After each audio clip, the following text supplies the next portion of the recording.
হয়তো যি সময়ত অসমীয়া যুৱক যুৱতী আচলতে সংস্থাপনহীনতাত ভুগিছে, যি সময়ত চাকৰি বাকৰি সন্ধানত মানুহ হাপাতৰি খাইছে, সেই সময়ত চাকৰিৰ পাছত নগৈ নিজৰ বাকৰিখন সমান্তৰালভাৱে নিজৰ যিটো পিৰালি, ঘৰৰ পিৰালিটোৰ আচলতে উৎপাদনৰ অন্যতম এক মাধ্যম হ'ব পাৰে। আৰু কেনেধৰণে সম্ভৱ এইটো মই এই মুহূৰ্তত যদি দেখাব পাৰোঁ এটা দৃশ্য, যিহেতু অসম যিহেতু প্ৰাকৃতিকভাৱে অতি চহকী ৰাজ্য, আৰু এই প্ৰাকৃতিকভাৱে আচলতে অসমৰ যি উৎপাদন, এই উৎপাদনসমূহ আচলতে ইয়াত কিন্তু যথেষ্ট সম্ভাৱনীয় থৈ গৈছে। আৰু মূলতঃ আমি যদি কওঁ, এই মুহূৰ্তত এজন বিশেষ ব্যক্তিক আমি পোহৰলৈ লৈ আহিব বিচাৰিছো। এখেত হৈছে তিয়কৰ পিৰাকটা নামৰ এটা ভিতৰুৱা অঞ্চলৰ এজন ব্যক্তি, এজন উদ্যোগী ব্যক্তি। তেখেত হৈছে প্ৰদীপ ফুকন। আৰু বিশেষকৈ এইজন ব্যক্তি আজি তাৰিখত নিজৰ পিৰালিটোতে শতাধিক মৌ বাহ আচলতে পালন কৰি আজি তাৰিখত সংস্থাপিত হৈছে। আৰু সংস্থাপিত নহয়, আচলতে গোটেই পৰিয়ালটো পোহপাল দিয়াৰ লগতে বৃহত্তৰ যিটো অঞ্চলটোত আচলতে মৌ উৎপাদনক লৈ আচলতে যথেষ্ট সজাগতা আনিছে। বহুত যুৱক যুৱতীয়ে এই মুহূৰ্তত এই ক্ষেত্ৰত কিন্তু লৈ যোৱা পৰিলক্ষিত হৈছে। মই পোনে পোনে তেখেতৰ পৰা কিছু কথা আপোনাৰ পৰা জানিব বিচাৰিম। অভিনন্দন জনাইছো আপোনাৰ যি প্ৰচেষ্টা।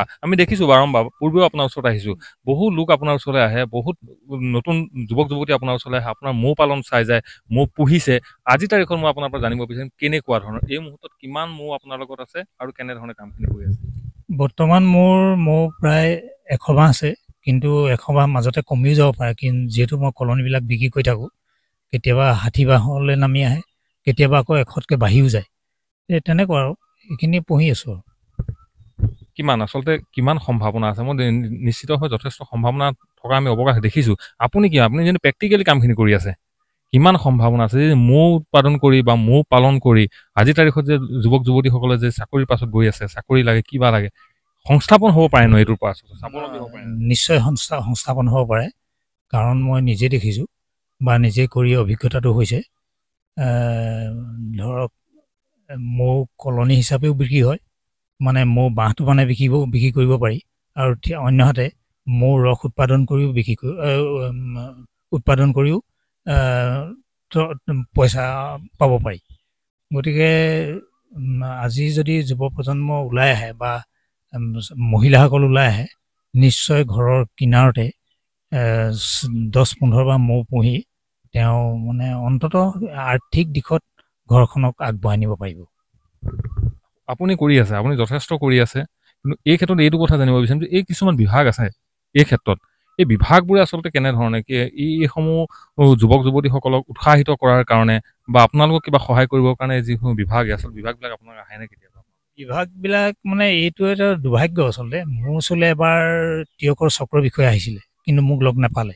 পিছত আহিম বুলি কৈ আৰু তেওঁ চাই গ'ল বাঁহবিলাক। তেতিয়া মোৰ প্ৰায় 100 বাঁহেই আছিলে, কিন্তু তেওঁ পিছত নাহিলে। ময়ো যোগাযোগ কৰিবলৈ ঠিক তেনেধৰণৰ সময় নাপালোঁ, কাৰণ কেলৈ আমি কৃষকে মানে এনেকুৱা দৌৰি ফুৰিবলৈ সময় নহয় যে। ঠিক তেনেধৰণে এনেকৈ এবাৰ ঠিক তেনেধৰণে আমাৰ KVK তিয়কৰ KVK হেড আহিছিলে, আৰু হেডৰ লগত আৰু এজন আহিছিলে। তেখেতলোকে চাই মেলি ক'লে বোলে পৰাপক্ষত আমি যদি কিবা সুবিধা হয় দিম, কিন্তু নহ'ল। ঠিক তেনেহ'লে এগ্ৰিকালচাৰ ইউনিভাৰ্চিটিৰ যিজন এণ্টমলজি ডিপাৰ্টমেণ্টৰ হেড, চম দাস আছিলে দেই, মই পাহৰি গৈছোঁ নামটো, দাস, আৰু এজন এছিষ্টেণ্ট আহিছিলে। আহি পেলাই চাই পেলাই ঠিক এই ছিজনটোৰ আগে মই বোলে আপোনাক খবৰ দিম বাৰু, যদি কিবা সহায় কৰিব পাৰোঁ কৰিম। কিন্তু আজি পৰ্যন্ত নাহিলে। মই অৱশ্যে গৈছোঁ এগ্ৰিকালচাৰ ইউনিভাৰ্চিটিলৈ, কিন্তু তেখেতলোক অহাৰ পিছত মই যোৱা নাই। কোনো ধৰণৰ সুবিধা আপোনালোকক কৰি দিয়া নাই? এইটো কথা জানিম, যিহেতু সুধিব নাপায়, কিন্তু তেওঁ বুলি সুধিছোঁ যে এই প্ৰতিবেদন চাই আচলতে বহুত লোক আৰু উৎসাহিত হ'ব।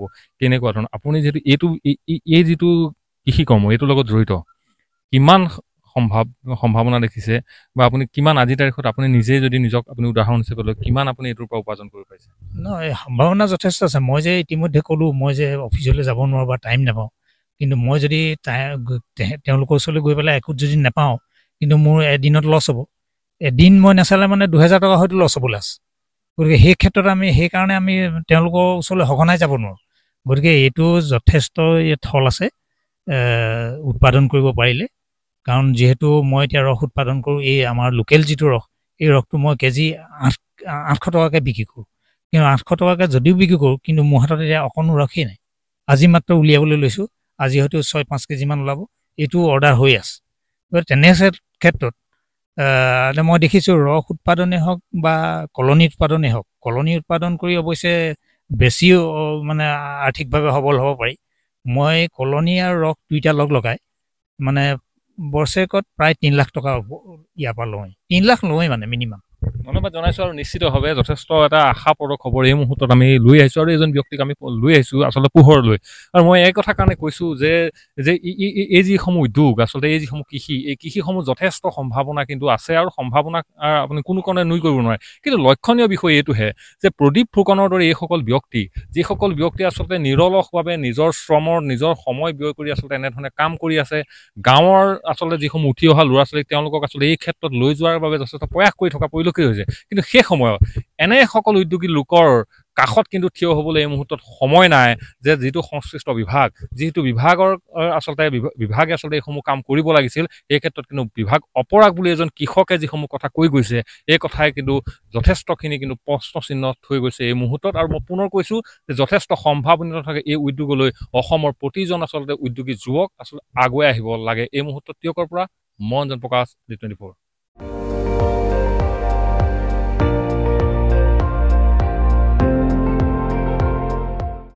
আপুনি চাই আছে ND24, সৰ্বশ্ৰেষ্ঠ নহয় সৰ্বোত্তমৰ দৌৰ।